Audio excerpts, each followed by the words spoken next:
ప్రకాశం జిల్లా కందుకూరుకు చెందిన రాఘవేంద్ర మనోజ్ తన ఆర్థిక సమస్యలను భరించలేక ఇంటి నుంచి వెళ్లిపోయాడు. ఆందోళన చెందిన కుటుంబ సభ్యులు అతని కోసం వివిధ ప్రాంతాల్లో వెతికారు. చివరికి వైజాగ్లోనే ఉంటున్నట్లు అతని కుటుంబ సభ్యులు తెలుసుకున్నారు. ఈ మేరకు వైజాగ్ చేరుకుని మనోజ్ కోసం ఎంత వెతికినా కనిపించకపోవడంతో విశాఖపట్నం నగర పోలీస్ కమిషనర్ డాక్టర్ శంకభ్రత బాగ్జీకి ఫోన్ చేసి సహాయం కోరారు. వెంటనే స్పందించిన CP Bagchi control room, fourth town పోలీసులకు అప్రమత్తం చేశారు. 4 గంటల్లోనే మనోజ్ను గుర్తించి వారి కుటుంబ సభ్యులకు అప్పగించారు.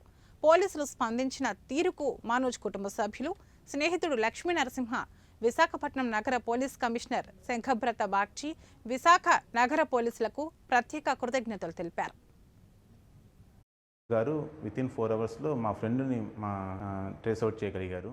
ఈ విధంగా వేగంగా స్పందించిన మన ఫోర్త్ టౌన్ పోలీస్ వారికి పైగా వెంటనే స్పందించి కంట్రోల్ రూమ్ సిఐ గారికి సమాచారాన్ని చెప్పారు.